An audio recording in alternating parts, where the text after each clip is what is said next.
Hey everybody, I'm Dr. Eric Balcouch. We're back for another edition of Thyroid Thursday, and today we're asking a question I get asked a lot, and that is, can a thyroid gland recover, and can somebody get off thyroid medication? And the answer is maybe.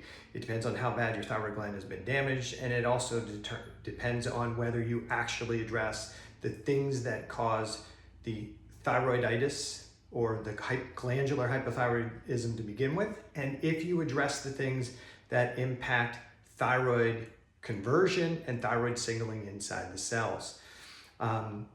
So I'm going to go through a case that is an example of this, so you can see what is possible. So this is a patient I started working with maybe 14 months ago, and she was on her initial dose of labs was 100 micrograms of T4, 10 micrograms of T3, still felt hypothyroid, had some hypothyroid symptoms, just didn't really feel well, had weight issues and fatigue issues and all the things that you guys complain of. Chronic hypothyroid symptoms, glucose resistance on her labs, renal dysfunction on her labs, liver dysfunction, she was developing fatty liver disease, chronic inflammation, adrenal dysfunction, sex hormones were dysregulated. This is what I call a multiple system adaptive disorder. Excessive cell stress triggers this change in physiology. We experience hypothyroid signs and symptoms many times even before the labs are abnormal.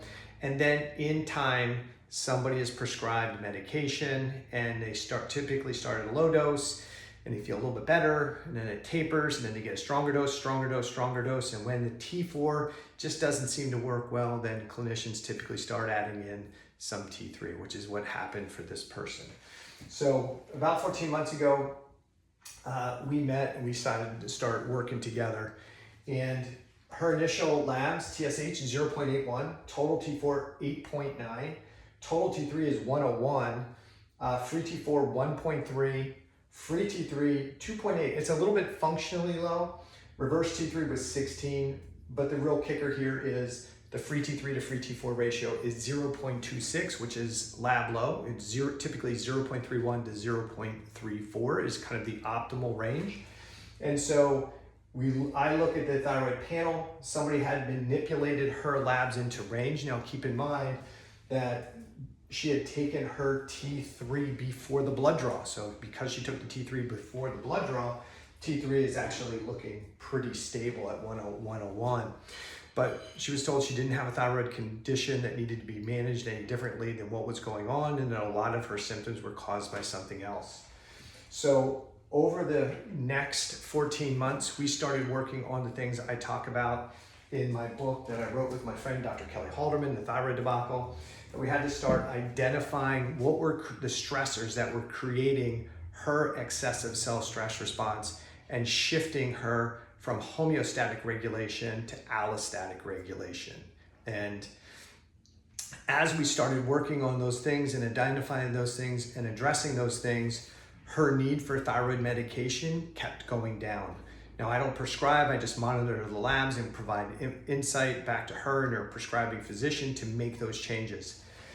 So we recently had labs drawn. 14 months later, she's been off thyroid medications for 6 months at this point. And so TSH is 1.53, perfect. Total T4, 8.51, perfect. Total T3 is 135, perfect. Free T4, 1.3, perfect. Free T3, 3.5, perfect. Reverse T3, 12. And the free T3 to free T4 ratio is now in that optimal range of 0.32. And when we think about where she is currently, signs and symptom wise, she's had a 73% improvement of all the symptoms that she was complaining of at the start. Her labs have improved. Her thyroid physiology has normalized. She's no longer on thyroid medication. And so here's a woman who was taking the 100 micrograms of T4 and 10 micrograms of T3, didn't feel well, fully replacing potentially what a thyroid gland would have made. And the labs did manipulate her blood values into range, but with a better interpretation, looking at that free T3 to free T4 ratio I talk about all the time, then looking at the rest of the blood panel, She had glucose resistance. She had fatty liver issues going on. There's chronic inflammation, renal function's down, glomerular filtration rates are down. She had many tissue markers of cellular or tissue hypothyroidism going on.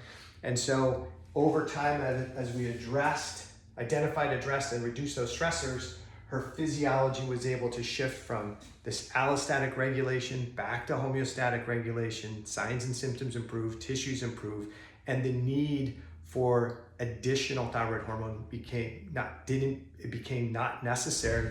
And obviously, if she's been off thyroid medication now for 6 months, her thyroid gland was able to recover. So if you're one of those people who's struggling with chronic hypothyroid signs and symptoms, you're on medication but still don't feel well, there is hope. You just need to find somebody who's helping you identify what the root issues were, and keep in mind that there's multiple things that contribute to this excessive stress load, and you need to work through all of them. But at some point, the thyroid medication that may not be needed actually becomes the problem. And this isn't an issue where she started on 100 micrograms of T4 and 10 micrograms of T3, and then it was gone tomorrow. This wound up being a step-down process, stepping down to T3, stepping down to T4, allowing time for that thyroid gland to start to work again and produce hormone. But proof is in the pudding. So if you're one of those people who's struggling, have hope. If you're one of those people who wants to find out, is this possible for you? You can always go to my website. You can go to my profile and schedule a complimentary discovery call. We can talk about your situation and what I may be able to do to help you be one of those people that maybe be able to reduce the need for thyroid hormone, maybe eliminate it, but definitely feel better on whatever dose of thyroid medication you're on. Hope this helps.